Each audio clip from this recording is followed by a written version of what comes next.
Was Fulton? No. Yeah, I think Because so. Shelby's working. They Yeah. took election day off. Oh, that's right. Yeah, that's weird. You guys don't have school tomorrow, do you? No, we do. You do? Yeah, we don't. We don't get Veterans Day. Do the kids have school? Yeah. Yep. Oh, they don't have school here. Yep. We got school. Man. I know. Wow. And that was always a day where you got off when I was a kid. Yeah, I know. Me too. And whatever. Lincoln and Washington. Yeah, Now you only get President's Day. I used to get the I love February. Yeah. Just get like 3 random days. Yeah. Yeah, now it's just President's Day usually. How many sick days do you get as a teacher? Well, we get open-ended question. So yeah, we have Comanche is awesome because we get family sick days too. Oh, okay. So I can use I think I get 10, and then I think there's also another 10 or 15 family sick days. Oh, sure. So if Knox is sick, I can use that as a family sick day, and I don't have to burn like an actual sick day for myself. Oh. Or if I have to take Knox to an appointment or something like that, I can say that's a family sick day. Crazy. Yeah. Ain't I bad. don't get any sick days. They don't give us sick days at work anymore. Really? No. They don't give you none? No, they took it away a few years ago. Yeah. How the hell they take away sick days? I don't know. It was sick hours. So when they took it away, I had 500 because I've worked at Deer Run now. This is my 21st year. So I don't know how many, 500 some sick hours. Sure. Took them away. Now they call it catastrophic sick. Oh. That's the only way you can get it. We just get vacation. That's it. PTO. So if you're vomiting, you can't take a sick day? No, you have to use PTO for it. Use PTO for that? Mm-hmm. That's wild. Yeah. Yeah, that's crazy. Oh, jeez. Yeah. That is nuts. I can organ donate though and get so many days. There you go. Hey, I'm donating an organ today. I'm going to be gone for a little bit. It's funny. All right, Stinda, you want to get rolling? Get it going, my man. All right. Get popping. All right, this is another episode of Beyond the Scoreboard podcast. This is episode number 28. We have, first, before we get into our guests here, we got to thank our sponsors, AdCraft, with the shirts that I got on here. Fatleet also has some stuff out there as well. If anybody needs any hookup, let Stinda or I know, and we'll take care of you. We do have a guest. I'm going to let our guest introduce himself and kind of give a little background of who he is, and then we'll get into the show here. Well, thanks for having me on tonight, guys. You betcha, man. Mitch VanZuiden. I'm from Fulton. I'm a basketball coach over there for 16, 17 years now, in different facets of it, I guess, freshman and varsity assistant. I'm the golf coach over at Fulton as well. For 4 years as a head coach now, and 5 total, 1 year as assistant. And then I work down in the Quad Cities at TBC Deer Run. Kind of been a golf guy my whole life, really, honestly. I wasn't good at anything else, so I just figured I'd jump into that. Golf's tough, though, dude. Yeah, you can play hoops. You can shoot a little bit. Yeah. That's about it. And just I'm around the 3-point arc. Yeah, when I was first in Fulton, I think I was on your Erickson Center team. Oh yeah, for a little bit. Yeah, you could stroke it. You shoot a whole bunch of those shirts. The win it shirts. The win it shirts. Yeah, tons of those. So that wasn't from me. That was from all the other guys I played with. Yeah. I just stood around the arc. I wasn't going to play with the big boys. Do you teach people, you do golf lessons? I do. I don't do it as much anymore. I mean, I still can. I've done it for a long time. So sure, not like I couldn't, but I do teach once in a while over at Fulton Country Club now. I don't teach down at work anymore. Kind of let the golf guys do that, the golf pros. Sure. And I was in that position at one time, but I'm not anymore.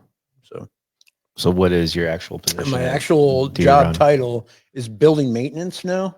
Oh. All right. But I kind of inherited that job a little bit. The guy that was in that position before passed away unexpectedly. They didn't have anyone. I've been there a long time. They asked me if I wanted to do it. I could work year round again. Oh, nice. Kind of jumped into that role. I I left the outside operations supervisor job for that. So I kind of did it just for that. Plus, I still help with the golf stuff once in a while. So, Sure. and been there long enough. I mean, I just kind of know the property. Nice. Yeah. That's cool. So how would you suggest I fix a slice on the golf course, Mitch? There's a lot of things that could go on with that.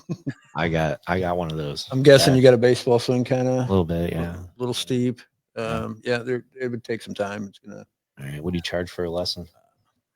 For you, I'd probably take care of it. Oh, you. nice. Yeah. All right. Yeah. Wow, you hook them up. You hook up quick for free. Surprisingly, I'm like one of those Well- guys that always like takes care of other people, especially if I know them. Sure. Like, oh, we're good. And then some people just still throw money at you. I'm like, I'm cool. Well- I want people to enjoy golf, and that's one of the reasons. It's really, really hard to do. So that's why I kind of do it that way. Well, I worked at a golf course in high school, didn't golf. Then I worked at a golf course in college and didn't In golf. golf, all So, that free golf, and you yeah. passed it up. I did. It was weird. And now I love golf. So When you get when old. when I was in college, I went the assistant pro.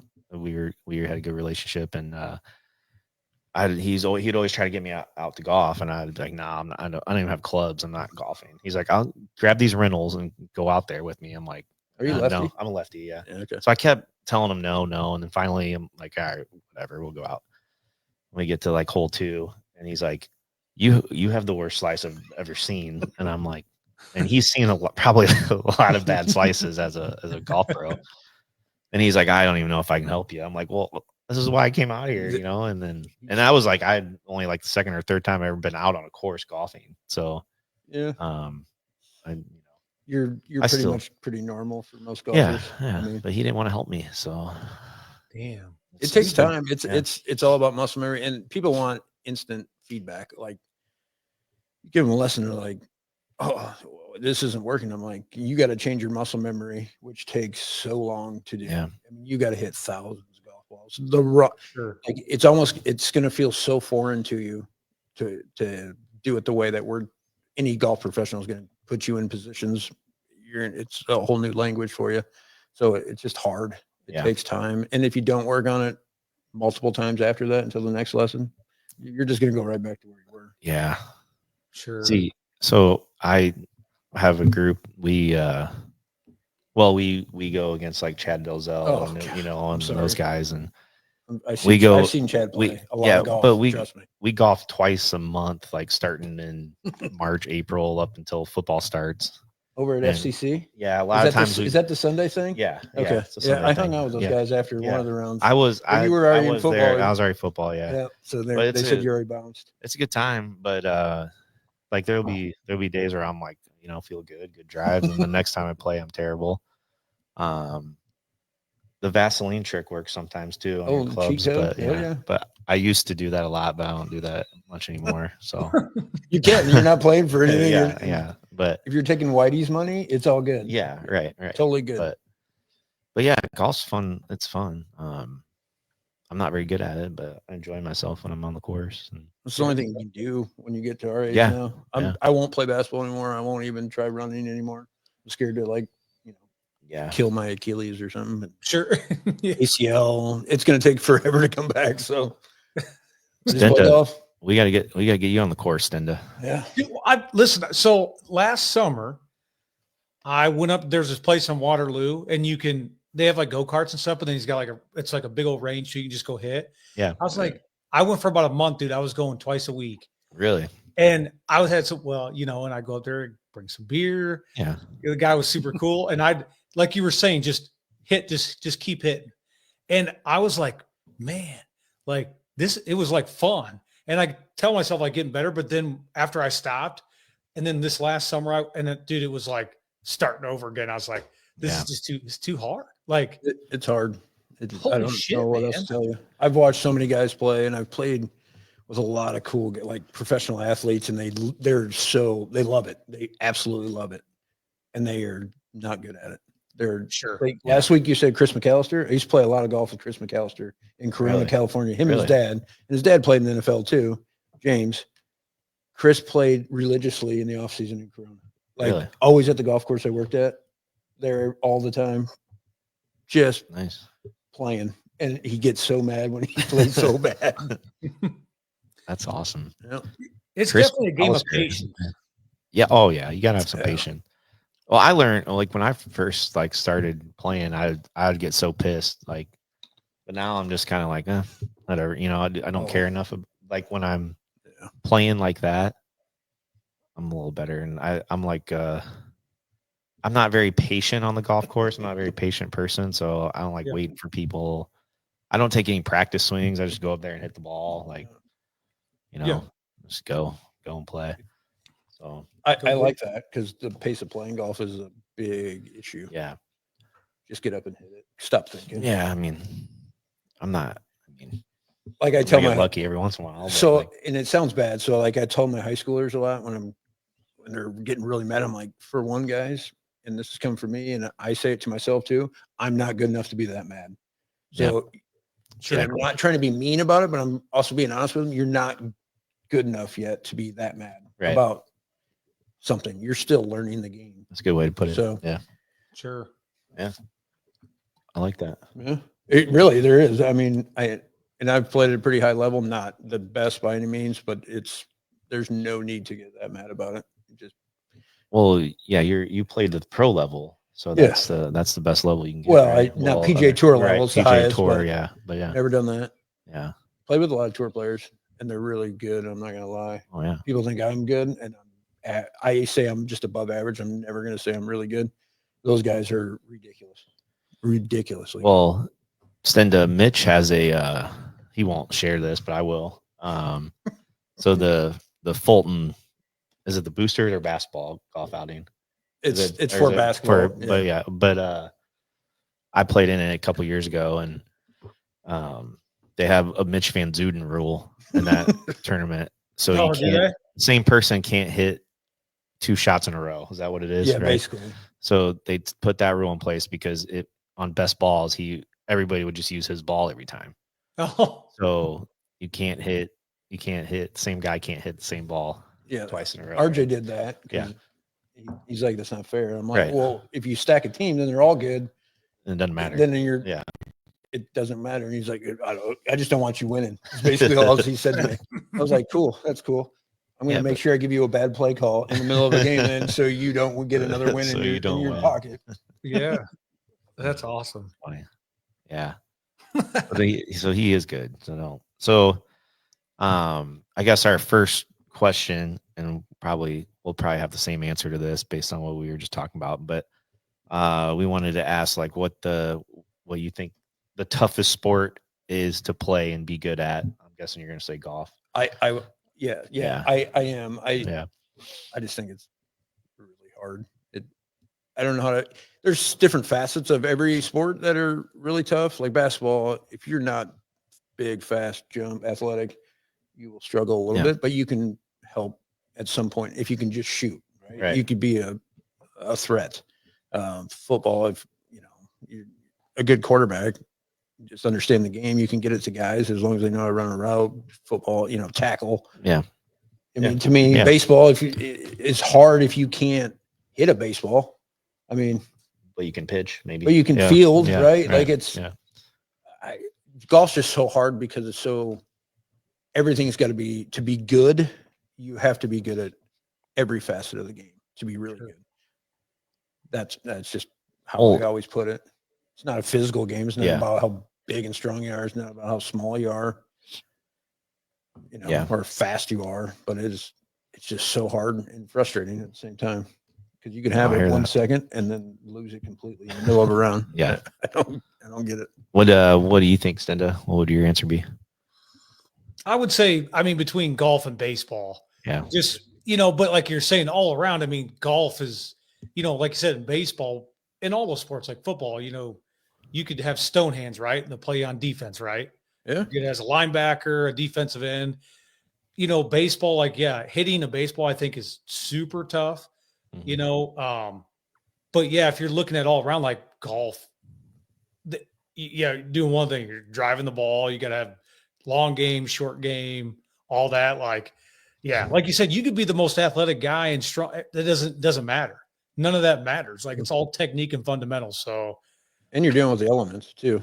sure. Literally everything's, it doesn't matter. It's just, that's my opinion. I'm not saying it's right or wrong, but it seems like a lot of people say it, and I will agree. Hitting a baseball that's going 100, and then you throw an off-speed curveball at 80, major league style, and there's no chance I'm touching that. There's no chance. But like you said, you can do, you said this, you can obviously somewhere else, like you'd be a pitcher or a good infielder out, whatever, contribute elsewhere. Golf, you can only, it's you and that's it. And you got one job. Well, like in golf, if you're a good putter, if you can't get it to the green, then you're not going to be good. Right. Yeah. That's why you get called for scrambles. Exactly. 4-man scrambles. This guy can putt. Yeah. We need him to putt. Yeah. Yeah. I mean, I agree as well, golf, but the other thing with golf too, like Mitch was saying, like you got to take thousands of swings, to get good at it. And I mean, I golf twice a month for like 4 months, and and that's really I don't go to the driving range. I don't do anything like that. So and then I play in maybe a scramble or two here and there, but yeah, I don't do enough to be good at it.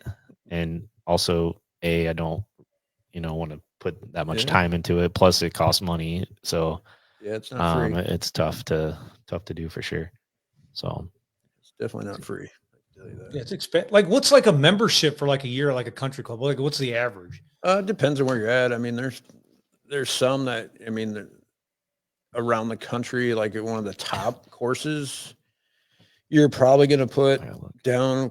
I wish I knew the exact numbers out there, but some of them are you're going to put 500,000 down just to put your name on the list. 500,000. Oh yeah, that's your initiation, and then you're going to probably pay. Where is that at?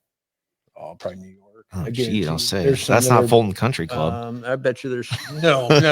You're paying one fee and you're good for the year. But I know there's some even down the Quad Cities at like Crow or Davenport. I mean, you're probably putting 10 to 15,000 down up front, and then you're probably paying 1,000 a month, maybe a little more. Jeez, that's freaking crazy. Yeah, I mean, and that's probably pretty average, I would say, for around the country wise. For nicer country clubs, but there's definitely some that are through the roof, 250K down. I'm on the Fulton Country Club waiting list. Are you? Yeah, I just looked it up. I'm number 225 on the list. Did I move up any? I'm up. What number? Probably in the under 100, I think. You're in the hundreds. I was a member growing up as a kid, but I don't. The quick story about me joining the the membership. So Shane Buckley is a member out there, and he's one of the guys that I golf with in that. And we're on hole 9, and I made like a 50-foot eagle putt, and just like lost my mind. And go into the clubhouse. I'm like, hey, what do I got to do to get on the waiting list? That's all it took. I just signed it, and he's like, well, you got to have 2 members sign, and he signed, and he knew some guy that walked in. He's like, hey, you want to sign for him? Yeah. The guy's like, yeah, sure. Yeah. I was like, all right, I'm on the list. Oh my God. Now we're 225 people away. Moving on. Yeah, Mitch, I don't know. It might happen in your lifetime. You never know. I hope so. Yeah. I have a buddy that's in DC, and Mitch, you are 88. Yes. Moving on up. All right. Yeah. There's a buddy, he was the pro at Deere. Now he's out in Washington Golf Club in DC. I moved back home. There's a club he used to say they're one of the private clubs, and they have like a hockey rink at this golf course. It's wow. Yeah. Like legit big time private club. Before you become a member, they find out anything they can find out about you. They'll put it in like the urinal, like above the urinals, like information holders. They'll be like, if you know anything about Mr. Whoever, really, please let us know. Anything, doesn't matter, because they want to make sure you don't have any backstory, anything hidden. Oh boy. I mean, that's how private some of these clubs can get. Man, sure. In Fulton, I'd be able to move up the list maybe. I don't know. I've seen some of those people ahead of me. Well, there's a few. Wow, I'm joking. Is Delzell a member over there? No, he's like 223. So he's like 2 ahead of me. Wow. So Buckley gets you guys all on there. Yeah. Yeah. Pull some strings, man. Get it done. Let's go. Yeah. It's a good time. It's Some once old, a weekend. people got to die, Yeah. right? Yeah, basically. Yeah. In the That's golf- me. I shouldn't say that. But In the golf business, we used to say the winner kill. the winner kill. Yeah. That's what it was mean, but that's what they Yeah. always say. Like, Yeah. "Oh, how are we doing this year?" That's wrong. My old boss in California used to say that all the time. See where we're at. All right. We're gonna transition in some NFL talk here. Ooh. We're gonna talk about the young quarterbacks in the NFL, and I guess I'm gonna ask Stenda the question first, and I'm gonna ask do you think that the NFL prepares and develops young quarterbacks well, fail them? What are your thoughts? I think it's less than what we were used to seeing for a lot of years.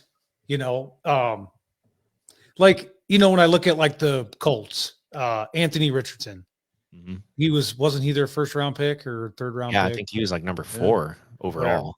Yeah.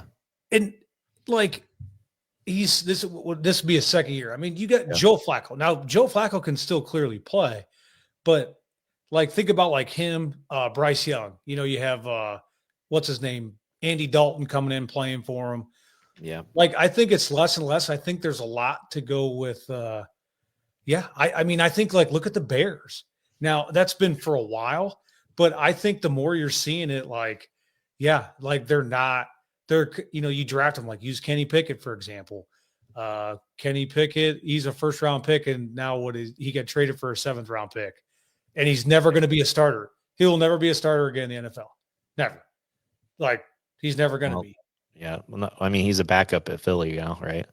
Yeah. If gets hurt, maybe, but yeah, that's it. He's never going to. He's a career backup.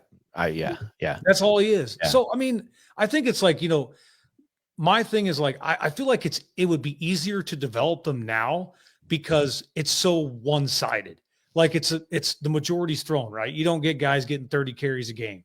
Like you're not getting the 30, 35 carries and play on defense. It's a passing league. Maybe it's again, is it hard to develop them from college to the NFL where, they can torch those college teams, but then you get there and everybody's on the same level now. So I don't know. The Anthony Richardson thing like bothers me a lot. Like I like Flacco, but I'm like, dude, that guy, he's mobile, he's strong, he's big, he's got a good arm, but you can clearly see they're not doing anything with him because he kind of does a Jameis Winston, just chucks it up. Yeah.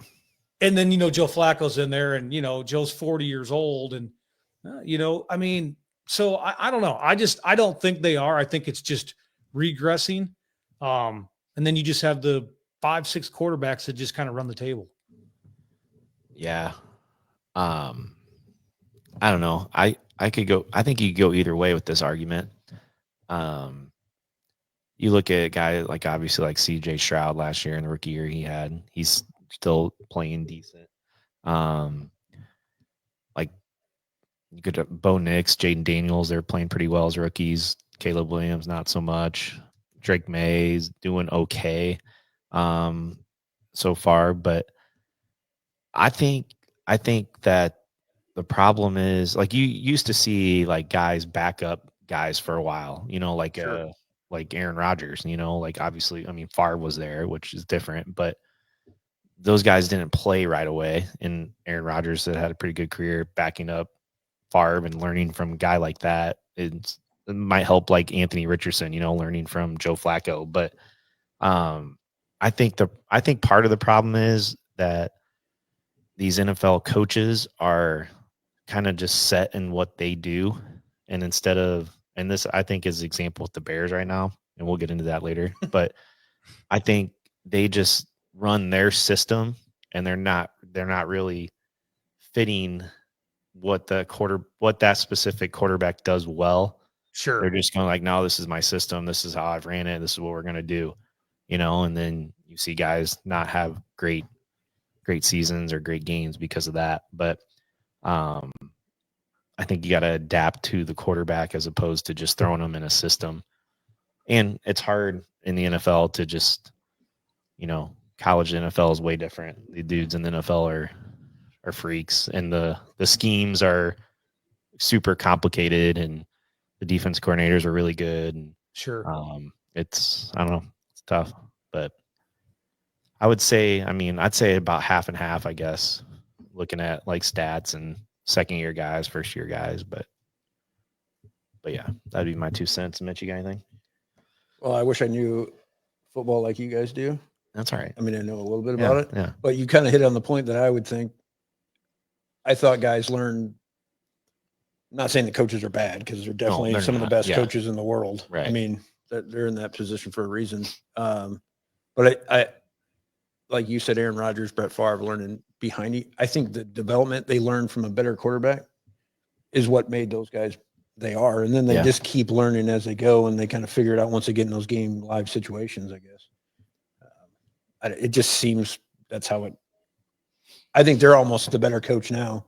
Like Favre taught Rodgers, Yeah. and then Rodgers paid attention because he's good himself. I'm not going to say he's not, but yeah. And I mean, you could look at that. Bledsoe and Brady in a way. I mean, Yeah. Brady has like the mentality, I'm just better than everyone. Yeah. That's why he is. Well, you look at Rodgers and Love.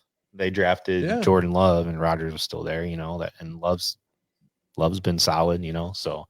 Sure. But yeah, I think they're almost the coach in a way. Yeah. Yeah. It helps them. And watching them, just how they dissect a game, probably in their meetings or whatever they do. And they're just, the Bears just have no one to, there's no one to just, yeah. Well, we have a Bears talk session. Yeah, I know. It'd be awesome. Yeah. I don't get it. I just, Stinda, I don't, so whoever commented, it just says on my end, Facebook user. Yeah, no, I don't, that's weird. Yeah. But anyway, I can see. It says throw them to the wolves, separate the men from the boys. I mean, that's some merit to it. If you look at guys like Peyton Manning, I mean, he got thrown into the wolves his first rookie year and set the record for most interceptions in a season. And he turned out all right. So, did all right. I mean, some guys can learn from it, but some guys that could destroy your confidence too, you know? Yeah. So, sure. He had probably a decent offensive lineman. I mean, he had Jeff Saturday behind him. Yeah. Handing the ball to him. I mean, it's part of it as well. And then they end up having Marvin Harrison and Reggie Wayne, Edgerrin James, you know. Yeah. So Dallas Clark. Yeah. They had some dude. It helps. But if you got more time, your offensive line's a huge part of that too. Absolutely. That's why they get paid. Yep. Yeah, the Bears, they've always struggled with that. You know, that could be a big part, you know, for their mishaps. You know, their offensive line is just Are we getting into Bears talk right now? Let's do it. This could be and like a 3-hour segment. We'll get into Bears talk. Let's go. We'll go Bears talk, then we'll talk golf, the Seamer golf with Mitch, and then we'll get into the Steelers. So my take real quick on the Bears, like today was awful. I mean, the Patriots they came in 2-7. Obviously, they played better than the Bears today. Drake May was better than Caleb Williams today. Sure.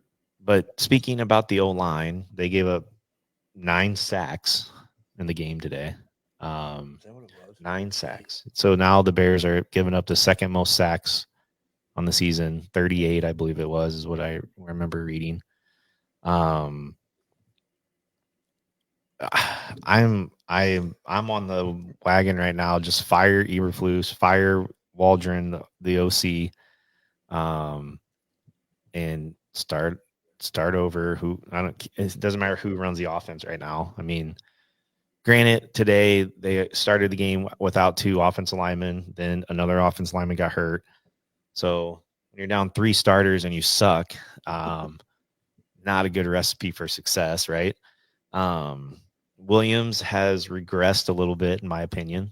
He started out first 3 weeks okay. Then he played really well the next 3 weeks. And the last 3 weeks, he's been not very good. Partly because he had a good bye week. Yeah. Partly because the line's terrible and he doesn't have a lot of time. But he also is holding on to the ball a long time. Sure. The other thing that I can't figure out, and I need to watch more of the like all 22 look, you know, where you see every player.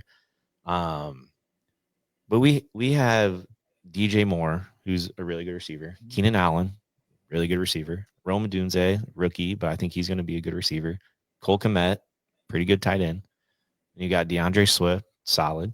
Yep. But when these guys, when they're running pass routes, they're for some reason, I don't know. I'm assuming it's the concepts. They're not open a lot of times. Like when No. they show the end zone view, he's got no one to throw to, and Yeah. then he doesn't have the time and he gets sacked. But so I don't know. Like concepts got to be better. I don't know if the receivers aren't running their routes right or hard enough. But and then the other thing is the receivers are not blocking anybody on the edge. It's like They selfish they football ran almost. they ran like a little screen to DJ Moore, and granted the corner was coming on a blitz, but DJ Moore made him miss, and then Keenan Allen was supposed to block him, but he blitzed, and then he literally turned around and looked at the corner blitzing, and the other guy runs right by him. Yeah. Like it, even like high school rules, like if the guy you're supposed to block leaves, just go find the most dangerous guy. Don't look back at that guy. Like I'm just like, what the hell is going on here? So it was very frustrating to watch. The defense is still solid. I mean, they only gave up a touchdown today, and then the rest were field goals. So like they're doing their job. Oh my God. And the other thing when you have a bad line, okay, first of all, you want to get the ball out quick. Sure. And Williams should have that in his mind. Like, hey, if I don't, I'm probably going to get sacked. Or maybe like move the pocket a little bit, get him on some rollouts. He throws pretty good on the run.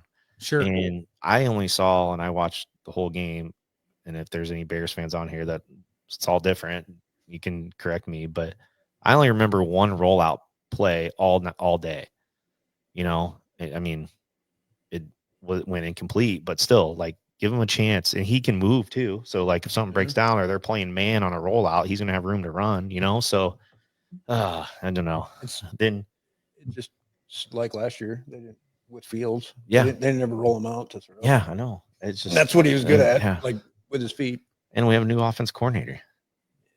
And you got DJ Moore's pouting, and he didn't even run. He didn't even run what did he do last week? He ran off to the sideline. All right. Ran to the freaking sideline. What the hell is he doing, man? Okay, that he shouldn't do that, but in his defense also, he ran out of bounds, so he can't be the first to touch the ball. That's right. Yeah, I think they blew that out of proportion. But you don't run off the field during the play and sit on the bench. That's a bad look. Yes, like what the hell? I mean, come on, man. Yeah. Especially when you're supposed to be like a captain and one of the leaders. That's not a good look at all. But sure. Yeah. What's your thoughts on the Bears, Mitch? Same as me. You basically, and more about football than I do. And I didn't get to see the game today because I was playing in the golf tournament. But I checked in every time we went through the clubhouse, check in, and every time it just kept getting worse. And anytime I walked in, I said, "Are you kidding me right now?" Because this team's supposed to be terrible. I thought they were going to get a win back at home. Yeah, where they haven't lost technically yet at home, right?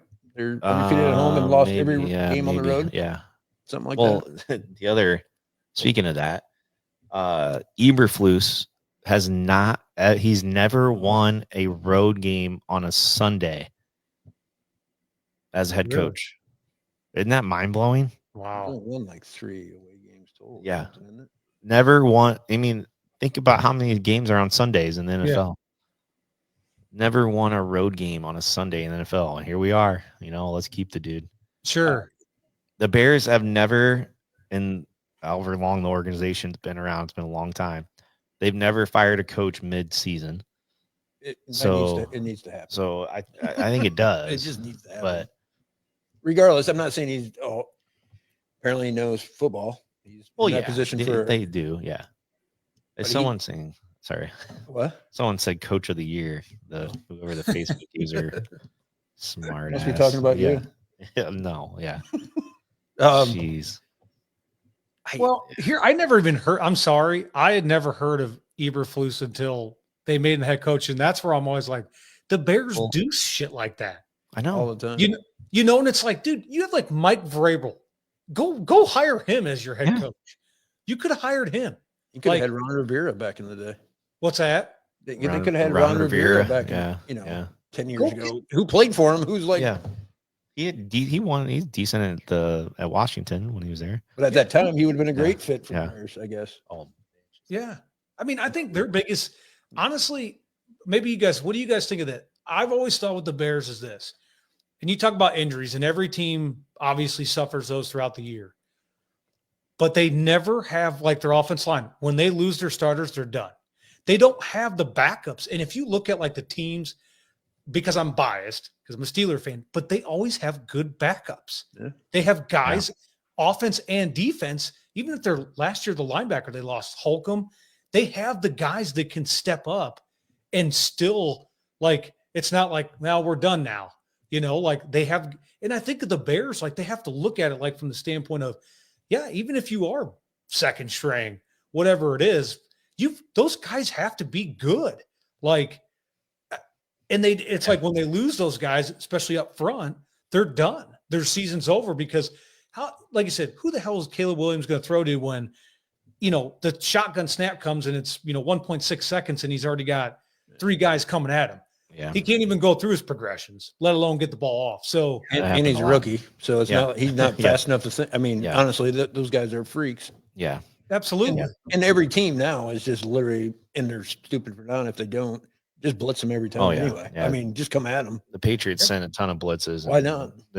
Some of them weren't even like picked up. This guy's running free. I always remember because Walter Payton was my favorite player of all time. Doesn't matter even if you did it helps that he played for the Bears. But if you remember that highlight of him, like you were saying, another guy didn't pick up a block, that most dangerous guy. Yeah. You remember the play where it was like, I think it was against Detroit, and they showed the highlight where he actually was supposed to pick up a different guy, but he picks up that blitzing linebacker that came through and actually ends up going for a touchdown. McMahon threw a touchdown in the second half, and they came back. I think it was Minnesota, actually. But he just levels this guy that snuck through early, and he just didn't even block the guy he was supposed to because he just took him, laid him out. Yeah. And they scored a touchdown to Willie Galt on that last play. And they're like, he wasn't even supposed to hit that guy. He just did because that was the most dangerous thing. Right. Yeah. Bears aren't doing that right now, though. No. The other sad thing, this is the last thing I'll say, the Bears, and so they're 4-5 right now, and they put on the graphic today at the game that they have the toughest remaining schedule in the NFL left. 8 weeks. They haven't played a division game yet, and the NFC North outside the Bears is playing really well. The Packers, Lions, and Vikings.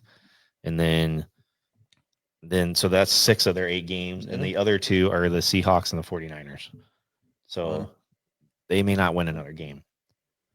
So then they'll go 4-13. Yeah. And then, hey, that might be like a top 6 pick, top 5 pick, and they got any other draft picks? better get a freaking lineman. Yeah, start paying or trade or do something. Drop some of these. They should guys. just do something. Their first I don't know. 3 picks should be linemen. Screw it. Like, let's just go get load up on linemen. See what happens. Yeah, you have to have and even like I was listening. Le'Veon Bell was talking the other day on a podcast. He was saying how, like when I can't remember who he was playing with when he first came in, but he was like, if your offensive line, if you guys he goes, we're nothing. Like he literally was like, he's like, I never would have been any type of running back in the NFL if I didn't have good linemen. And I think that speaks volume coming from a guy like him. But like going back to the Bears, like it's just what it is. It's like a guy goes down, they're done. They lose those guys, and it's like they just have no chance at that point because there's no one to step in. It's like you would think you're building around a guy like Caleb Williams, the first draft pick. You would want a good offensive line. Like go get some veterans. Go do something. They didn't do that. No. So what Brady did in Tampa. He basically just went and picked up everyone. They're like, he's like, protect me. Yeah. Yeah, like because I mean he's shown flashes of like being a good quarterback when he's had time to throw and be able to go through his progressions. Well, it doesn't matter if he can't block and he's got to throw a ball within 1 second. I mean, or he's moving out of the pocket and then the offensive line that shifts everything around, and then you get a lot of holding calls because they're thinking you're going to be in the pocket, but then you're running on the outside. It's like, dude, I think a lot of those teams, the ones that struggle, they just don't have people that can step in. And fill the shoes. I think that's what I think. Agree. And I mean, you can go back to like basic football here. Like 2 most important things in football are blocking and tackling. And if you can't block, then you're not going to be very successful, especially on the offense side. So, No. I mean, No. Bears can tackle though, and their defense is good, but they Yeah, haven't scored. I love their they have- defense, even yeah. when someone gets hurt in defense, because Brisker's still out, Yeah. right, with the concussion and stuff. Yeah. Gordon was back today, which was good, but They have a legit defensive backfield. yeah. And they But haven't they don't- scored a touchdown in 8 quarters, 2 games. Bears. The Yeah. defense. No, the Bears. Oh, the- in like, general. In general, yeah. I was gonna say their defense probably scored their last touchdown for them. Honestly. Okay, probably. Jeez. Dude, they still got 4 wins. I mean, It's frustrating. Did you just hear that schedule I just listed? Like they might get 2 games out of that. I think Maybe. listen. Maybe the they'll team- get the Vikings at home. They're gonna Lions. The Vikings are gonna shit it down their leg. They always do. They'll okay. So say they beat the Vikings at home. I can live with that. They're probably not gonna beat the Lions. Lions are playing great. Yeah, they're pretty tough. Packers are maybe at home. I don't think they win at Lambeau. Niners, they're starting to get guys back. I know they're 5-4, but they're starting to get guys healthy, and when they're healthy, they're going to be nasty. So, Seahawks, I'm going to be at that game, by the way, the Bears Seahawks game in Chicago. Yeah. There you go. Maybe I'll bring them some luck and they'll win that game. So I haven't been in Bears games since they clinched against Tampa back in like 2003 or something. I've taken Knox the last literally. I've taken Knox the last 2 years. That's been what he wants for Christmas every there you year is go. a Bears go to a Bears game. So You gotta do one it. of his presents. So You yeah. gotta do it. So we're going the day after Christmas this year. That's when they play there. It'll be fun. Ooh, Yeah. good The Christmas night game too. It's a Really? Thursday night game. Yeah, Very it'll good. be fun. All right, enough Bears talk. Let's get before I get too depressed here. Yeah, it's depressing. So we do have to talk. We do have Mitch here, obviously, and then again these comments is weird. They're coming up Facebook users and not the actual names of people. I'm assuming the LA one is Tanner Weber though. About they're in the same boat. LA airline sucks, but I don't know. But anyway, we do have Coach of the Year here, Mitch VanZuiden. So Parsons always says that to me too, and I'm like, so as he mentioned in the opening there, he is the Colton Steamer golf coach. They got second in state as a team, right, Mitch? Yep, correct. Yep. So just talk to us a little bit about kind of how that ride was to state and kind of what it took to get there. Yeah, it was the whole year we were pretty solid all year. It went undefeated in the conference again or in match. I think we haven't lost a match in 38 in a row now, I think. Because in Illinois we play some 9-hole matches during the week and then you play tournaments on the weekends if you want to get in tournaments. So that the kids played good all year. And consistent. We broke a few records during the match. I mean, we shot like 2 under, I believe, in a 9-hole match, which broke the record previously. And then we went on one at conference. But our conference is actually pretty solid overall. River Ridge School up there has been good. They had the state champ come out of there last year, who's now playing at SIUE. But then when we got going, and I knew these guys, I didn't want to put a lot of pressure on these guys this year because I knew what their expectation was to go back there because we went to state last year, didn't play our best. I think that was kind of a little shock to them. It's kind of like, whoa, we're here. We made it. And we actually surprised ourselves, honestly, and last year getting there. We tied, but it goes to the 5th score card back. And then we got in. This year, our goal was to get back there again and see what we can do. And based on our scores all year and some of the teams we were playing, we were kind of, if we would have shot, our first against Riverdale, who got 3rd in the state this year again, they at their tournament, they shot 299. We shot 300. I was like, whoa, that was our like first awakening to okay, we're shooting scores that actually could win state technically at that number. And as always, you kind of go back and forth a little bit throughout a season. And then we got to regionals, played good again, couldn't beat Riverdale again, got second. But I when we went into the regionals, we kind of knew we were going to get out of there just based on the teams that were there and whatnot. And then sectionals, I was really nervous about that because we were in the toughest sectional in the state, and it was up in Rockford. It's a real tight golf course. Greens are really fast, really small, undulation, and a lot of good teams. I mean, like I said, it was already a really tough sectional, which ended up being because our sectional ended up being us getting second, Riverdale getting third, and Rockford Lutheran getting fourth. So we were the 3 advancing teams out of that regional or out of that sectional.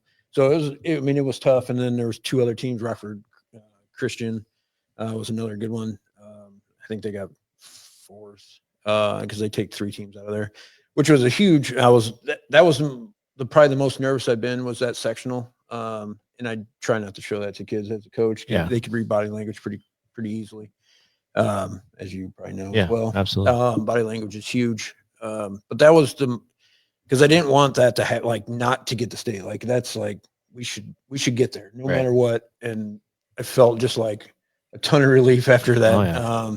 And a lot of emotion too after that because these kids practiced so hard this off season. We added another kid that really didn't get to play last year because he got hurt in football, Braden Brennan, and now he got a full year under his belt golfing. In the offseason, he wasn't going to do football anymore. And it helped us tremendously. As a senior, he was always calm. Yeah. But in that, the reason I was saying I was trying not to be nervous because that was the first time all year where I go to, after like the 4th hole, I'm like, hey, Braden, hi, you good? How you doing? Not good. And normally he's like, I'm good. I'm like, and I go, hey, you want a water? He's like, yeah, give me a water. And he normally says, no, I'm good. I don't need a water. And I'm like, oh no, here we go. So, and then we get down the state, and it ended up working out at sectionals. But we get down the state. The first day we're in the lead after day 1, and I'm like, whoa! Like I didn't think that. And we shot around our average. Our average I think this year is 308 as a team. We shot 310, so basically right at your average. And then I was like, whoa! I can't Fulton's never been in this spot ever. Yeah. For one, I've never been in that spot as a coach. So I was not sure how these kids were going to deal with that night. And you've been in the state tournament in football and stuff. Yeah. And I think the biggest part was we were there the year before. They understood what was happening. I brought all those other kids that didn't get to play last year. So they got to see it, even though like Braden was there. Nice. Chase Dykstra couldn't play, but now he was playing this year again as well. And so I just think it helped them. We got, Papa John's pizza, which me and Coach Voss always get Papa John's pizza wherever we go. Yeah. And then the kids always, Papa John's, man. Yeah, I love Papa John's. I'm still mad that Clinton I'm still mad that Clinton doesn't have one. Yeah. But the kids always are like, this is terrible pizza. Like they don't understand it. They just played Madden all night long in their rooms and rated our pizza as terrible again. Probably ate a bunch of it though. Oh yeah, they definitely ate it. And we had to stop like 8 different restaurants for them to get other food. Oh jeez. Because that's what kids do. Yeah. They all like Panda, and we got to go to another one down the road. That's terrible. I think Panda Express is terrible. I had it. It was okay. Yeah. But some of these guys love that stuff. But I think that was like the relaxing, to my point. I think that they just were relaxed. Yeah. And I was pretty happy with that. The next day they came out and shot actually a better score. We just lost to a team that's just better. Yeah. I mean, honestly, that team won their 3rd in a row. That was their 3rd state title. Who was that again? Effingham St. Anthony. Okay. They had 11 kids that averaged under 79 on their team. Dang. So that's including their JV. Wow. They're good. That's impressive. And they shot 300, beat us by 7. I was super happy. Yeah. Can't complain about it. And the funny thing about that whole day is the second day, I didn't look at the scoreboard once. We have live scoring on your phone. It's the I Want to Maker app. I just say does it. I didn't look at my phone one time the whole day to see where we were. Really? I just didn't want to. If things started going bad, I didn't want to go like show up and again show that facial like, hey, I'm going to go help this kid now because he looks like he's struggling or whatever. I just wanted to be the same even keel type of coach the whole time. I didn't want to show emotion. Didn't want to jump on a kid if I had to a little bit. I mean, you can't jump on a kid too hard and go. Yeah, it's not my kid. I jump on him probably way too much. That was one of the things I obviously don't coach golf and I'd be a terrible golf coach, but it like my thing is I've never really asked a golf coach this, but like what makes you decide like which guy you're watching, or do you like pick a guy and go watch them, or No, do you watch them at all? I'll cover every kid. Okay. At some point in the rounds. And it's funny because coaching football, they're all right in front of you. Right. Basketball, they're all right in front of you. Volleyball, it doesn't matter. They're all right there. In baseball, track, maybe they're a little bit away from you, but you're right there, right? I got to cover acreage of land to go catch up to a kid. So I'll usually go out front. Like I'll watch them all tee off. I'll go, let's say they tee off on 1. I'll go jump to hole 6 now, and I'll catch all the kids coming through again. Okay. Just check on them, see how they're doing. You can tell pretty easily with a kid, motion-wise. So you're not like following a kid like each hole, because I feel like that, then they'd be like, well, why is coach watching me at like 4 holes in a row? That's what I would always feel like. Or correct, right? Like, and some kids don't want to. They're like, you don't need to talk to me, coach. I was that way in college. I was like, you can get just away let me from play. Me.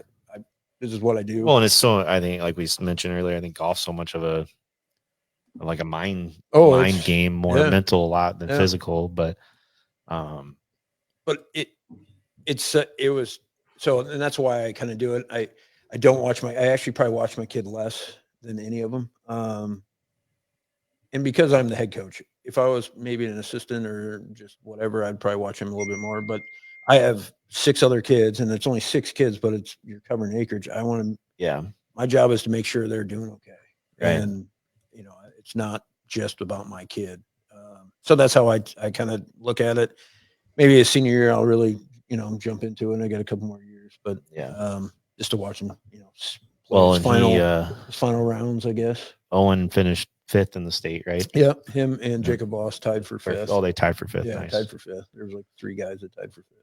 So nice. Yeah, it was fun. It was a great experience. I'm glad I was part of it. Those kids make me look good. Yeah. I always say I had to drive the bus, and that's it. Well, yeah, when you're winning, it's the players. When you're losing, it's the coach. Correct. Right? Yeah. No. 100%. Yeah, exactly. Yeah. It is. Trust me. It's so true. Yeah. I always say that. I don't care what kind of I believe the kids are what make the team. The coach is the one that just gets, some of the accolades from it. And I'm not saying coaches you've done a great job, and Coach Coffey and Lower and Stacey Gurman and Derek Gurman and all the ones at Fulton for sure. Davis had some good teams over here as well. Yeah. But when you have good players, they definitely make you look better. So I will never take a ton of credit for. There's certain things you can mess correct. up. Yes. Like in 2019 against West Liberty, I made a really bad 2-point conversion call that cost us the game. But that's part of coaching. You learn from it, right? Exactly. Yeah. But coaching's not easy. No, I don't care what sport you're doing. It's hard. Yeah. It's a lot of time. Golf's not like I don't have to prep. You have to prep. I just got to know a little course knowledge is basically all I got to know. And you're probably pretty good at that. You've seen it. You've been around pretty much all these courses, I'm sure. But I try to simplify a lot of things. And as a freshman coach, basketball, I'm developing, right? Right. I'm not worried about wins and losses, which I tell the kids I don't care if I'm not here to win. I'm here to just get you better and prepared for the next level. Golf, I'm just, preparing them in a way. But I also a lot of times try to simplify a lot of things. Like don't make it harder than what it already is. Just get it on the green and 2-putt. Don't worry about trying to force a birdie in. Try to force a birdie in. Now you make possibly bogey, 3-putt and make a bogey. Now you're giving a shot back to the field. In high school golf, making pars, you're going to move up leaderboards. So that's how I kind of approach it. Coaching, I guess, simplify it, make it easy for them. And Cinda, you got any questions for Mitch? No, I just saw there's somebody commented. Oh, I'm curious to know this. Yeah. What are the perks of golf in the fall versus the springtime? Yeah, that's a big thing over in Iowa right now. Well, so they what is it? They just did again. So they flipped. You heard this, didn't right? They flipped it like a big thing. So they moved. So here's to fill you in, Mitch. So golf has always been in the spring. So it's been in the fall for bigger schools. Yeah, for 4A. And spring for smaller schools. But that's including 3A though in Iowa. 1 through 3A is in the spring. I think so. Yes. 4A is strictly. So fall, then they came out. The state came out and said they were moving that golf was to the fall. This is this summer, right? Yeah. Oh no, it was like in the fall. It was later than the summer. Was it really? Yeah. They're like, next year it's gonna be in the fall, and then I don't know, a month later, they're like, we're moving golf back to the spring, and we're like, what is going on? What is so happening? yeah, what answer that question there? there's perks to it, and I get why Iowa was like, no, like especially for the small schools. The 4As, it doesn't matter because they got plenty of kids to pick from, right, for football and stuff. Perks of fall. Is that what the question was? Yeah, perks. I'm Golf in the fall I versus can't read as well. the comparison of golf in the fall and golf in the spring. Basically, is what they're asking. In my opinion, because in college I play both, right? Okay. You play fall, and then in the spring is kind of like your conference stuff. The fall you get really good weather, right? It's majority of it is, warm, not windy, not rainy. Springtime, it's rainy. A lot of things get canceled. You might not start on time. Could be snowing. And you're in golf, you're coming out of the summer right in prime shape, right into your sport, or at least golf. And in the spring, you're coming out of basketball, not probably hitting any golf balls, doing anything. Or you've been hitting a simulator, which is way different. Which is way different, and actually hitting the ground. Like I struggle a lot of hitting simulators, and then go outside and hit. I'll hit it fat for the first like 6 swings, and I just can't. I can't adjust to it. And I get the big thing with that. I've heard, and I talked to a golf coach up in northern Iowa, small school girls coach. He helps during the John Deere Classic. And he was asking me the same question just like a few weeks ago when he was at the club playing. And he's like, it's gonna hurt our football teams in these small schools. And I said, I understand. I get it. Yeah. I mean, but we have small schools too in Illinois, right? And that's what we are. But like it hurt polo. Polo in Illinois is a 8-man football team now. But they lost a ton of their golfers to go to 8-man because they're really good at 8-man, but they weren't good. They were losing football players before because they weren't winning in 11-man football. So they were going golf. And Amboy, defending state champs as well in 8-man football. But they were losing originally. The same type of thing Polo was doing. Now it's kind of swapped. It's a tough spot. I've seen a lot of golf pros, like in our section, Iowa PJ, really good players that are golf coaches as well at high schools, and they're fighting it. They don't want to see it. They want spring golf. And I mean, I think that's what they're going to keep it at. I think there's enough. I've seen that's weird. Stuff that was like brought to the IHSAA. Is that what you call it over here? Yeah. It actually, talking to our golf coach about when they made that decision to go to the fall, and then, obviously now they switched it back, but it would have probably affected our golf team more than our football team, honestly, because our top 4 or 5 golfers were, the one's our quarterback coming back. So he was going to play football, and like it would have hurt the golf team, but we were trying to figure out how to work out. They could do both, and in Iowa, they do a lot of 18-hole tournaments during the day. Correct. So they leave by noon. Or sometimes they start them at like 9 in the morning. Do they really? Ours only could be conference or regionals. So I'm like, well, they can play in that and then be back in time for practice at 3:30. I don't care. It's weird. So like Eastland, a couple years ago, there's a quarterback at Eastland, the Hensey kid, and Coach Lohr would know a lot about him, and RJ and us know about him for basketball because he was an all-state basketball player. He was their quarterback on their football team. Right. They didn't win. I don't even know if they won a game that year in football, but he is a freak athlete. He went to state in golf. He missed 1 game all year, and that was because of the state. He made it in golf, and he dual sported in football. Yeah. But he went to the golf course at 6 in the morning, hit balls every day, then went to football every day in the afternoon. You can make it work, but he's one of those rare, different freak. He is unbelievable athlete. Yeah, one of the better ones I've ever seen in small school sports. But I think it's tough. I think it'd be hard either way. I like the weather personally more in the fall. I love fall golf. I don't like spring. Yeah, it's muddy. Yeah, cold. It would affect us on the Illinois side because of baseball. Baseball isn't during that time period, and track. Yep. And softball. Well, yeah, and we would have track and tennis, but baseball's in the summer. But I heard they were talking about pulling that back a little bit. There's been rumors possibly in the spring, but I don't know if that'll ever happen either. Who knows? I feel like that won't, but you never know though. Yeah. It'd be interesting to see. See, and I would love to play baseball when it's warm and not when you hit one off the end of the bat and you can't feel your fingers for the next Right. 6 hours, Yeah. you know, That sucks, man. or the handle. I mean, that's just, and a lot of baseball games get canceled on the Illinois side. Last year was an anomaly because it was pretty nice and not much snow and Yeah. it was dry. But there's years where you don't play for the first 3-4 weeks Right. because they're always canceled. Yeah. It's interesting. I don't know. State of Iowa just kind of has a mind of their own. Those big woods in Boone, Iowa over there. Who knows what they're doing? Yeah. God. Yeah, that's a topic, man. If you get some people that really know about it over there, Yeah. it'd be interesting to hear. Mhm. But yeah, and back to your main question though, golf season was awesome. I mean, in general, Heck yeah. brought home And a then- trophy, fourth one in school history. That's Really? the fourth state trophy brought home With in Fulton. And there's been like a lot in of good teams in anything. any sport. Baseball brought home, I Oh, think, wow. a third, 2015, 16, 17, somewhere in that range. Yeah. Yeah. I remember that. Yeah. You know, I've been around there. Yep. Football has 2 state titles in 76 Right. and 91. And then golf, that's it. Wow. It's crazy. And the boy, community Mitch. support was awesome. Yeah, Like yeah. that was like real emotional at the same time. Like I've never been a super emotional guy, but man, I was like, couldn't handle it almost. It was weird. Like even getting the, procession of, the fire trucks and Yeah. doing that stuff. It's And weird. And then you got plus- to talk and then that assembly. And then it's like it all came out. Like the Yeah. whole year just comes out. I mean, Yeah.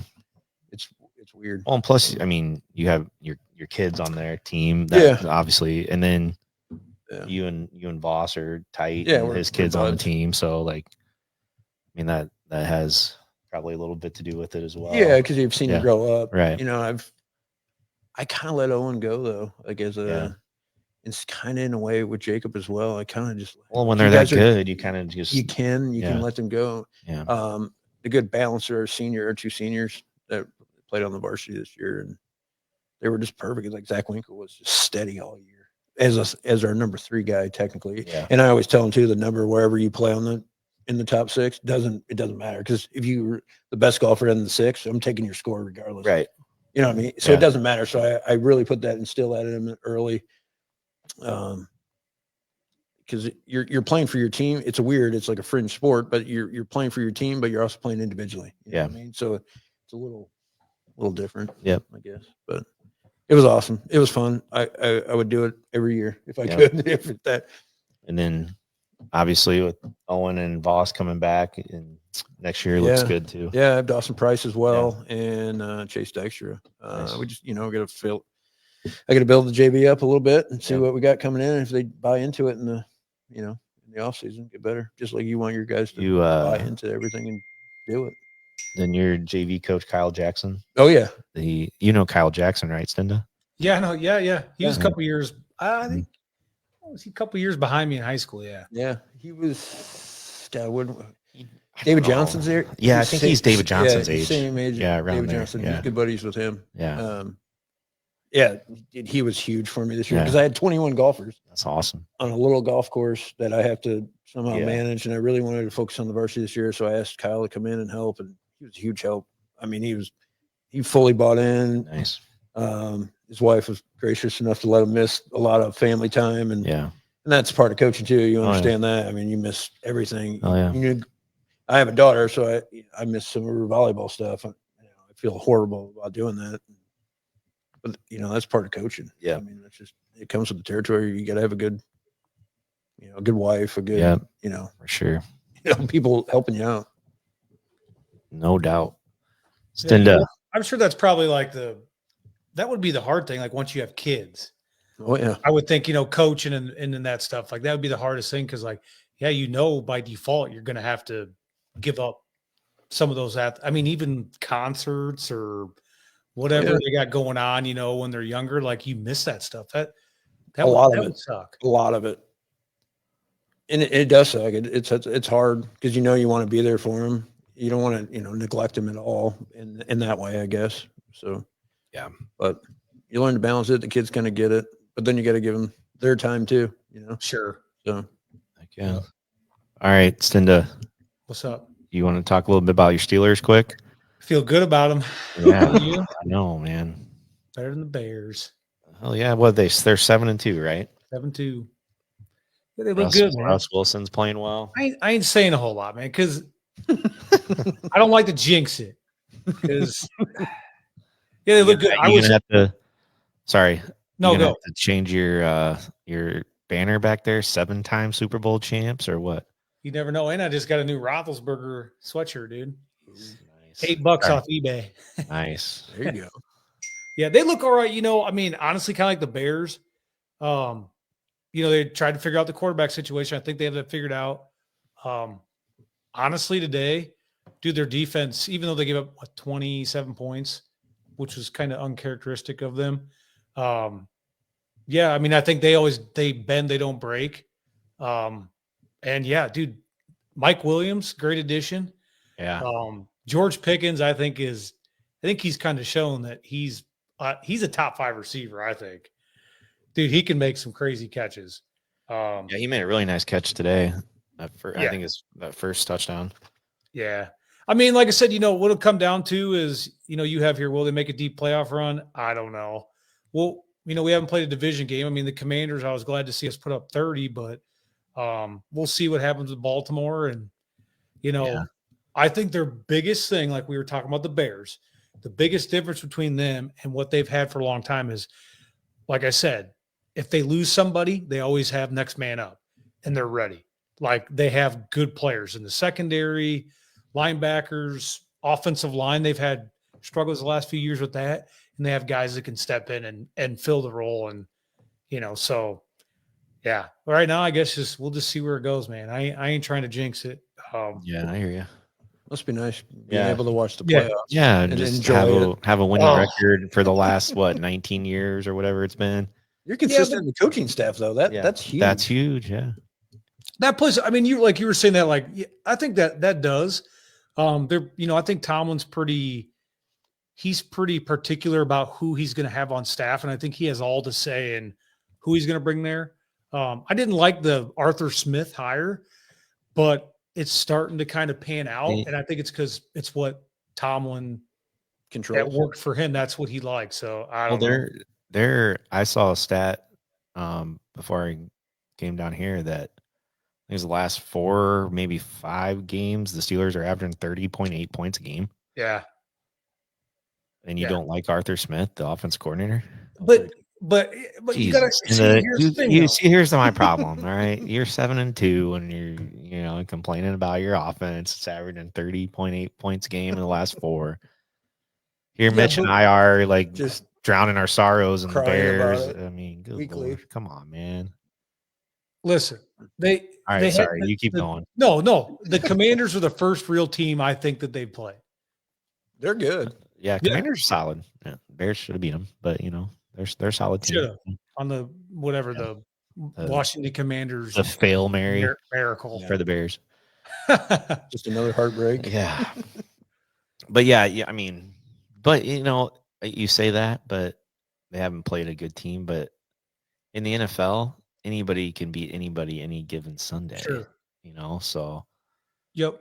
I mean, 7-2, that's solid. I mean, yeah, they've got things going, but you see Highsmith, it sounds like he was on crutches. That could be a big blow if they lose him. Yeah, he's a stud. But then they got Herbig that would step right in, who got hurt, and he's coming off the disabled list or whatever. So I think they'll be all right. We'll see. I mean, I think as long as Tomlin gets his 9 wins, that's all that really matters. Well, he'll get that. Get his 9 and 18 years with not so season. Quick question for you, Stenda. Who do you think currently right now is the best team in the NFL as of today? Dude, I mean, NFC Lions. Okay. Clearly. Lions, I think, are the best. There's gonna be some Chief fans, I'm sure, on here watching. I'm going with the Ravens. I don't see how I don't care. I don't see how you're gonna stop them. Yeah. And their defense is loaded. Hamilton, Humphrey, and you got Lamar Jackson, Flowers, Angelor, Andrews, and you got Derrick Henry. Come on. Yeah, he's having a career year. Dude. He's average. Yeah, oh my God. I don't know how anybody can tackle that dude. I don't. How'd you tackle him in college or high school? I know. Well, have you seen his high school stats? Yeah. They're like 12,000 yards in high school. No, I'm serious. Yeah, Like it was something crazy. Yeah, dude. He's but- wild, man. Yeah. I think they're gonna, again, they lost to like the Browns the week before. To me, like kind of a trap game. I don't know. Pitt will put, but it'll be an AFC North battle like it always is. It won't be a blowout. It never is, because just like, within the division, it's always going to be something. It's always going to be a close game when it's a division game. So we'll see what happens when we, next week be the real test, I think. I would agree, even though the Lions are losing currently to the Texans 16-7, but there's still a lot of game left. But Sure. So you best team in the NFL, like Chiefs are 9-0. Patrick Mahomes has not had a real good year, but the Chiefs just always find ways to win games no matter what. And then they're always, they were down like 14-3, I think, today, and came back and ended up winning 16-14, I think it was, and blocked that field goal at the end. But just, you can't really go against them right now. You know what I mean? Like they just find ways to win. They're going to make the playoffs. Holmes will start playing better, I'm sure. Bills are playing really well. They're 8-2, I think, right now. Yeah, they are. But I forgot about that. The Ravens, they're just tough to beat. And then again, whoever this Facebook user is here, I don't know why the names aren't coming up on my end, but Ravens line is also elite, which is very true. So those would be my teams I would consider best right now. I would say Lions going into tonight were probably overall the best, but sure, haven't seen much of the game. I just saw the score, but must be sure. The Texans are good though too. So there's a lot of. Mitch, who do you think? Who do you got best team right now in the NFL? So I personally thought the Lions. Yeah. Until now, I see them actually. There's still a lot of game though. There's still. You never know. But I personally thought the Lions. Stinda said it earlier. Like they always somehow mess something up to not get there. True. I just think they're so balanced. Like usually up to this point, they basically they score early, they step on you, and they don't let you come back. Sure. And they're so balanced that they're running, with Montgomery and Gibbs. Yeah. I mean, they both can catch it out of the backfield. And Goff is so efficient. Yeah, and St. Brown's doing his thing. I wish he played for the Bears instead. I don't know if his brother's on the team anymore, but probably not. But I would not good. And it hurt with Hutchinson going out he's out for the season, right? Yeah, he broke his leg. Yeah, that hurts on the end, but they're just just something. And they love that coach, the way they play. He's fiery. He's a little bit of a rah-rah guy, but he's I just think they're very balanced. If they get rolling that offense, you're not gonna score enough to beat them. No. Yeah. This is what I want to happen. I want the Lions to win the Super Bowl. And then so that's over. So just let them get the Super Bowl. But then I think what will happen for sure, then the Bears need to hire their offensive coordinator as their head coach, Ben Johnson. I like it. What are you laughing at, Stinda? I mean, you gotta find ways in here. This dude. How many different scenarios? Hey, if we get this quarterback, we're gonna be good. Hey, if we get this guy as a coach, like, when are you guys just gonna win, man? Like, God, just great question. I don't know. I mean, come on. As soon as we get some offensive line help. Jesus. And some coaching. Yeah. And some, I swear. Oh, you want them to win the Super Bowl? Then they're going to get Ben Johnson. No, not happening. Well, Ben Johnson had a bunch of head coach, a bunch of people wanted him as head coach last year. And then he's like, I'm staying with the Lions. I want to be here. I want to win a Super Bowl with the Lions. So that's why I'm saying, hey, Lions, go get your Super Bowl. He's fully committed in then. Ben Johnson, come on. You got your Super Bowl. Let's be a head coach somewhere. We'll take it. I just don't. The Bears just will never fire anyone until it's the offseason. I know. So Yeah. I don't understand that. You guys need to bring back Nagy. Please don't. No, we don't. Please don't. Good. I don't even think he makes the play calls for the Chiefs. No, Andy Reid's the play he's caller totally. for sure. He's probably just getting a paycheck. Yeah, he's just collecting. He's just there. He's there showing Mahomes the tablet. Like, Yeah. hey, what'd you see here? I want to know. I knew it. Yeah, that's what I saw too. Yeah, I I knew saw it. that Right. too. I just wanted Yeah. your Yeah, input I just first. wanted to verify. Yeah, I'm going to go talk to Andy now. Yeah. Just make sure we're on the same page. He's just wearing a headset. He's got no communication with anybody. The cord just dragging from behind. Yeah. They shut his headset off so he can't talk.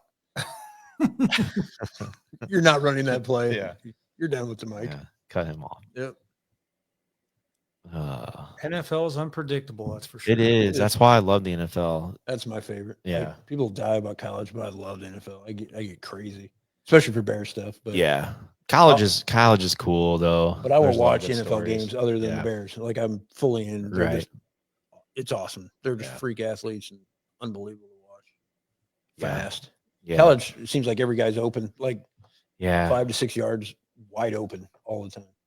It just seems that way when they're running a route. They're just so open. There's very tight windows in the NFL. Yeah. Like some of these throws these quarterbacks make are crazy. But Mhm. Yeah. Yeah, there's some. Yeah. What's that Daniels? He can, like, he'll be interested. I'll be interested to see how he pans out over his next couple of years because he, like, coming into the game, I think he was 72% completion percentage. yeah, I I think he dropped a little bit, but that's still good for a rookie. Yeah. Oh, I'm sure. Yeah, he didn't. I don't know. He might have been like 60% today, but Yeah. like you said, I mean, there's not a lot of room for error in the NFL. Like you were saying, Oh. Mitch, like between that and college, it's like college, they're all open. In the NFL, like there's just not room for error. It literally, you got to fit those tight windows, and guys go make plays. Like they will meet it at the highest point and pull it out of the other guy's hands. That just doesn't happen in college too often. Sure. No, Yeah. it does not. No. And they're just freaks. Yeah. It's They're so they're it's wild. huge. They're so big. And they're all fast. Like Oh my even the God. like D linemen, you're like, how do they move like that? So like I was And telling where do you get a guy like that? Because I need a couple of those. give me two of them. Yeah. Just give me Give me two. one. Just take one of those guys. Clog up a hole for Yeah. me. And Yeah. like I was telling you, in California, I played golf with Chris McAllister every Yeah. once in a while. His dad took off on a golf cart once, and I watched him take on. And this is in their prime. I mean, he's Baltimore Ravens, Yeah. Super Bowl stuff, dude. He was flying up a hill on the fairway, and I was like, because his dad yelled, "Come catch me," Oh my whatever. God. And I never seen a guy move so fast in my life. That's awesome. And he's just huge. Like upper body is just Oh, I bet. jacked, and Yeah. he's 6'2". That's cool. Yeah. But you kind of get a realization how Freaks of nature. Yeah. I'm like, what is that? Kind of like Coach Coit. Yeah, just lightning. Lightning speed. I don't have that anymore. You were quick on the court when we used to play open. Yeah, gyms that and was stuff. like 15 years ago though. I know, but I've been in this area for 16 years. has it really been that long? So it's been 16 years. We sat on the bench together for what, 3 years? 4. I 4 was in years? Fulton for 4. Yeah. Yeah. So that we'll talk about that quick. It's a good segue, Mitch. It's like you're running the podcast here. Okay, on next week. Yeah, We're gonna talk yeah. about next week. There we now. go. Tomorrow you guys start hoops over in Illinois. Oh, yeah. Officially high school basketball. Give quick brief overview of how Steamer basketball is going to be. Yeah, we'll be okay. It hurts. We lost 2 guys basically. Landon Lewis being out for the season, not the full season, but half of it. I mean, when he broke his leg or ankle in that Lee Win football game, and then losing Dom Kramer is a big loss for our program for the season. Unfortunately, it's a senior year, but the kid's a good kid, and he'll bounce back. He'll be there supporting his kid or his dudes, as he always says. But we're gonna be young, but the guys that are there that will be they'll compete. Yeah. We just RJ will do his thing, and he'll get it, and he'd be better to talk about the varsity stuff. Yeah. But since it's his show, but it'll be it'll be interesting. I mean, we're going to be a little bit smaller, but we got a lot of good shooters. So, you know, play a little faster Yeah. pace than we before. And that's kind of the game now. Oh yeah. Yeah. You know, it's perimeter based. So, Yep.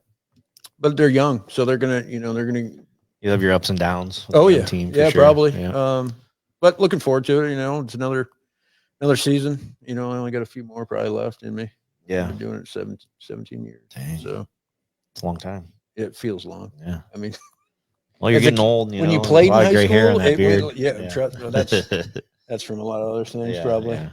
You know, but it takes a lot out of you. Yeah.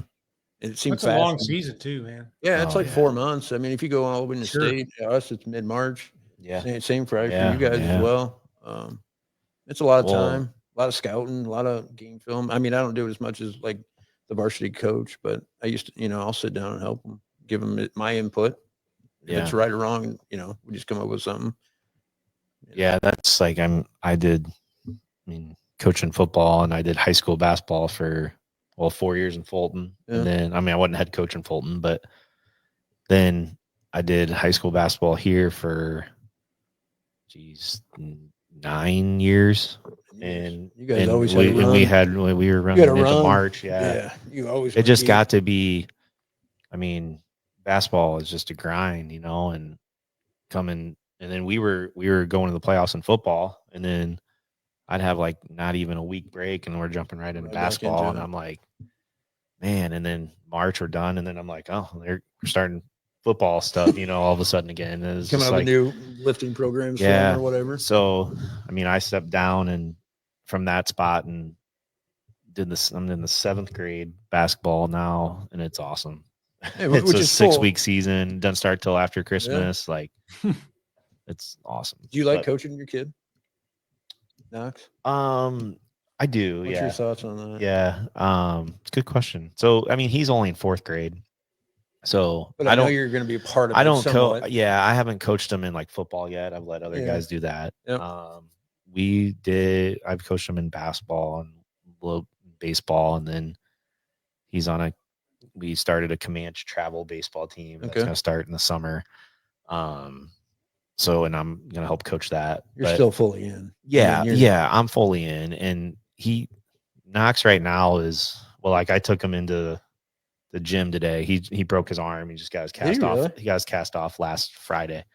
And is that your first emergency room visit? Yeah, it was first break. Those are always fun, man. Your first one, you're like, oh my God, what is that? Yeah, he missed the whole flag football season, so he's a little disappointed. But so we're starting 4th grade basketball here coming up, and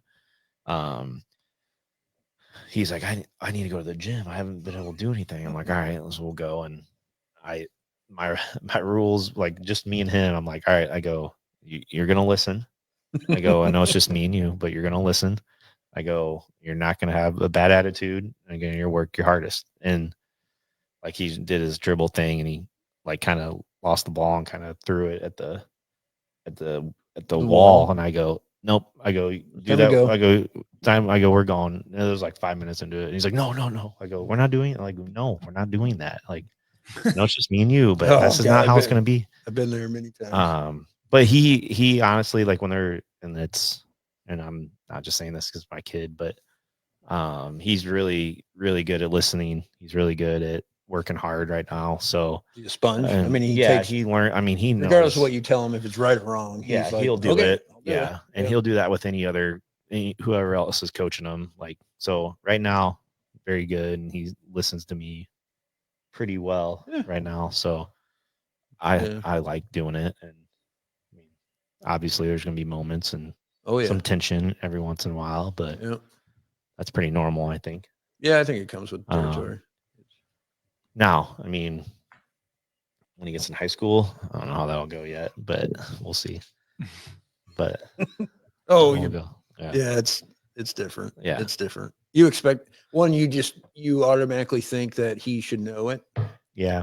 Like when he makes a mistake, you're like, you should know that. Like I'm way too hard on Owen for certain situations, and other coaches will tell me that. They're like, you're way too hard on him. I'm like, it's not that he made the mistake. It's or like he hits a bad shot. I'm like, I can handle the bad shots Yeah. or, messing up in basketball. I don't like the mental error stuff, Yeah. I guess, because I'm like, dude, you've been around this stuff since I've been coaching and I've taught you all this and you still did what Yeah. I tell you not to. So it's the mental error stuff that really bothers me. And I shouldn't be that hard on him for it because I wasn't perfect. I was not great at anything. Yeah.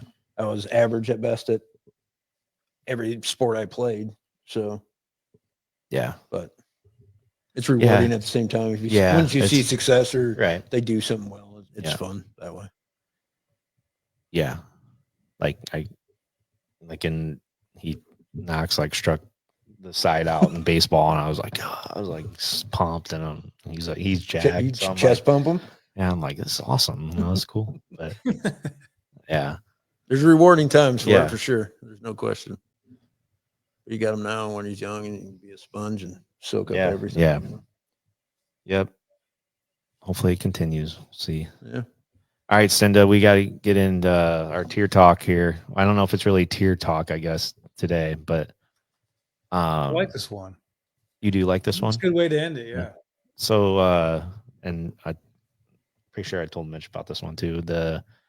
Your dream foursome in golf. Yeah. So if you could pick any 3 people to play golf with, including yourself, who would they be? You want me to go first, or you want? Let's have Mitch go first. Yeah. Okay. Well, so I have a problem with the foursome thing. Okay. Because I'm part of it, right? So I'm considering I want to just go 4 dudes, right? 4 guys. Yeah. And I'm still part of it. So I'm like, so you're just gonna be there with them. Yeah. Okay. That's fine. You can answer. I'm gonna. Here's the deal. I'm still gonna play because these are the guys I've always wanted to, or I have played with, but I still. So definitely, I want it. My son would be part of that, right? Because that'd be huge. Because I don't get to play with him a ton anymore because I'm just busy coaching and whatnot. I would like to play with my dad again, right? One more time, for sure. And then Jordan, MJ. Oh yeah, because by far the go. Jordan, yeah. And then I got to play around with Tiger because I'm a big, big golf guy. So it's pretty, in a way, chalk. But that's like my dream. All right. Foursome. Solid. Basically. Yeah. I mean, unfortunately, it's kind of chalk, but for me, that's like what I kind of want, Yeah. That's. Yeah. MJ, man, you can't. Yeah. MJ. I just want to hear how he goes about his banter and I want to gamble a little bit with him, just not his funds. He's going to have to pay the difference because I probably won't have definitely won't have the money to. Well, you'd have to gamble with him. I know. It would have to be very little amounts. Yeah. That he wouldn't like to, but I'm gonna definitely get in his ear a little bit. Yeah. Yeah. Like that. It's good. That's a solid list there. Yeah. It is. Cinda, you want to go or you want me to? MJ. Yeah, I guess. Yeah. I was kind of thinking about this. I would try to pick from every sport. Yeah. That's what so baseball, I would want Barry Bonds. And here's why.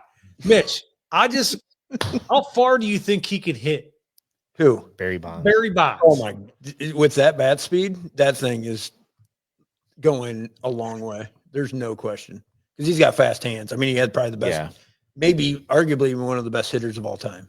Sure, I would agree 100%. Yeah, I would just want for that reason of just being like, let's just see how far he can drive it because I think he had the prettiest baseball swing, like you said, hand-eye coordination, bat speed. He had it all. If he connected, it's going. Oh my God, it's gonna go. Yeah, yeah. So I do Bonds for baseball. Basketball, I'm kind of a party guy. I would want to. You said Jordan. I love Jordan because I think he's my goat. I mean, you'd have to take him because he's slamming beers on the course and he's playing a playoff game, dropping 50. Right. But I'll go with an old bull, a Chicago Bull, Dennis Rodman. And I only say because Dennis just is a wild man, and I bet he probably could still be a decent golfer. So Rodman, just because I think he'd be fun on the course, and then, football, that's kind of hard. Honestly, football would probably be I think I would take Bo Jackson. That'd be fun.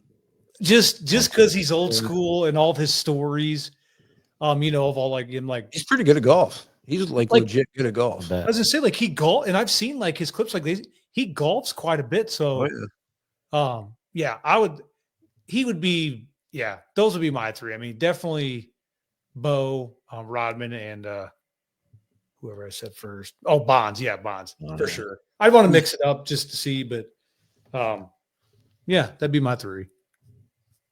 That's solid. I mean, you're no matter what foursome you're going to put together here is probably going to be legit foursome. Yeah. You know what I mean? Like it's right. It's your dream foursome. I think I'm going to take, I was going back and forth between like 4 guys, 3 guys, and I'm going to use Mitch's approach and do a 5-some, I think, too, you know, like an honorable mention. Kind of like doing your honorable mention. Like an honorable mention, yeah. So my first one would probably be John Daly. Ooh. Just because, like, dude's awesome at golf. He would be a great time on a golf course, like, you know, slamming beers or Diet Cokes or cigarettes or whatever. And he like golfs barefoot. Oh, yeah. He's just chill, dude.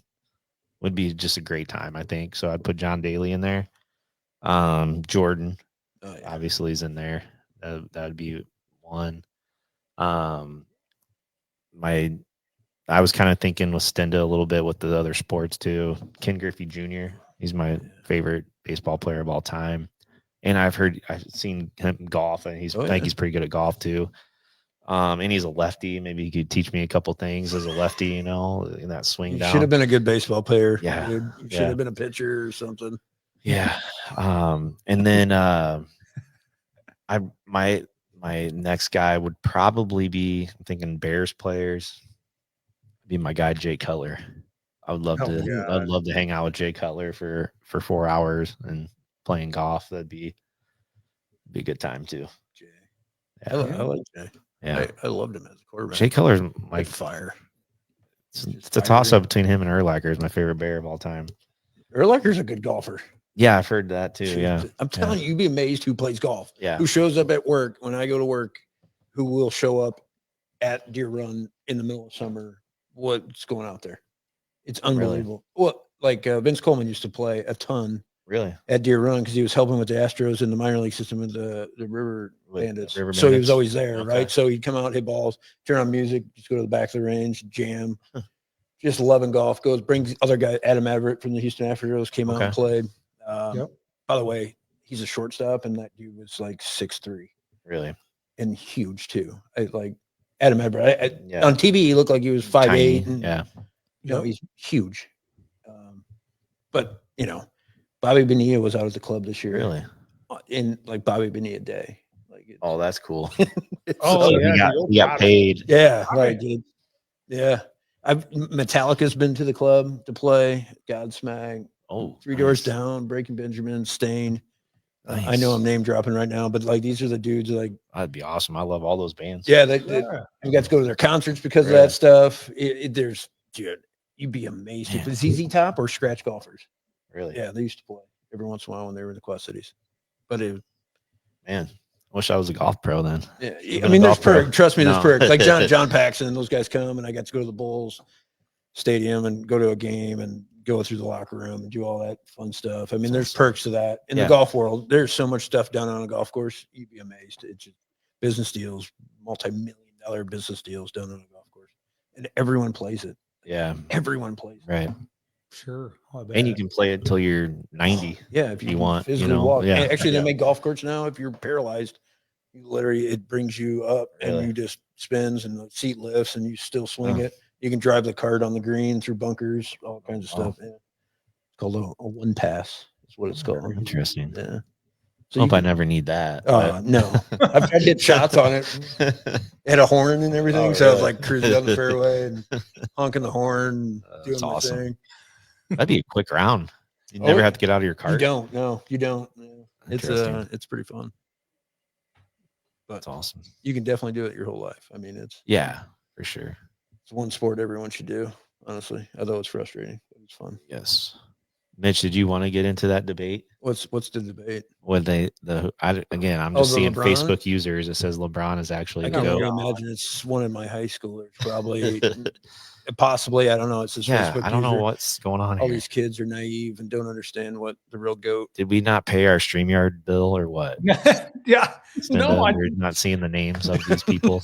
So I'm going to the page and it's showing the comments. Yeah, but it's not showing up on it's not showing up on there. I don't know Like why. my wife sent me a picture. She can see who they are, but for some reason we can't. We So, apparently can't. Yeah. I love technology, right? Yeah, It's all good. if they like LeBron anyway, they just haven't. Well, you know, watched real basketball. all the younger generation most of them are LeBron. Oh yeah, guys. 100%. I just had there's in my health class. There was a couple guys. Like we had some time at the end. They literally started having that debate. The two freshmen and a sophomore, and the sophomore is like Jordan, and the other two are like, no, it's LeBron, and they're like, who do you think? I'm like, Jordan all day, guys. It's Like, not come even on. close. The next closest is Kobe in my opinion. Okay, yeah. In my opinion, but I'm a big Larry Bird fan too. I think that dude, was legit. Well, Bird was legit. Yeah. Yeah, I mean, like, could do everything and talk smack and then most people just say that Bird could just shoot. No, he could do everything. Yeah, and then you guys are just old. Just give it time, kids. I mean, I don't know. You know, statistically, yeah, LeBron clearly. I mean, I think, but dude, Jordan, like, if you were going to give somebody one shot, like, who are you going to give the ball? And like the biggest one, you're going to give it to Jordan. Yeah. Like, there's no hands down. Like, how do you argue that he literally, I mean, 6-0, like, people say, well, his era, the guys weren't really that good. He was just that much better than everybody else. Yeah, so, I mean, LeBron, outstanding. Like, I'm not going to say he's a great basketball player, but he's definitely moved the needle for the NBA for sure. Sure, give him credit for that. He's definitely a top 10 player, top 5 player. Longevity. I mean, he's been in the league forever. Yeah, but you don't play defense anymore, and you basically can go do a layup with no one touching you. It's a different era. Yeah, for sure. Yeah, it's kind of like running backs are now going to last longer because there's more throwing now. Yeah, I think they're that 6 year where that used to be like you're kind of old now. Yeah, I don't know. You were talking about quarterbacks earlier too. Stenda and like with Brady and Manning and all that like era, the 2000s. Just think of like when you had like Warren Moon, Jim Kelly, Dan Marino, Joe Montana, Steve Young. I mean, that little era right there. If they would have passed as much as, I don't think they would have touched these younger guys. I don't know if they would have even touched their records. Yeah. No, because when you think about it, like how much the physicality of it then and the balance, where again, put them where they put Steve Young or Dan Marino, put him in today's era where you couldn't touch him and he gets to sling the rock 55 times a game. He's going to have 100,000 passing yards by the end of his career. Yeah. Hands down. Like, correct. And that was a good era of extra quarterbacks, but they handed the ball off all the time. Yeah, Marino still threw it a decent amount for that era. Yeah. But not as much as they do now. And I honestly think some of those guys had stronger arms than the guys nowadays. Yeah. John Elway had a cannon for. Yeah. He had a yeah, dude. You know, but he had great running backs and a great offensive line. And he pounded the rock back then. Yeah. I mean, he just that's what he did. But that era was really good for quarterbacks too, and one of the better eras, I guess. Early 90s, late 80s, I guess. I agree. I mean, the bottom line, it's kind of like the Jordan LeBron debate. You know, they didn't play in the same era, so we can compare it all we want. But, I mean, at the end of the day, I guess it's just, I would think if you saw LeBron play and Jordan play, you'd be able to decipher who's the go. If you never saw Jordan play, sure, because they're just going to see, videos on YouTube and stuff. So I get that, but we've all seen LeBron and Jordan. I think it's like, it's not even close. Either do I. I've seen both. Yeah, just like you said, I've seen both, and he was such a killer too. Yeah.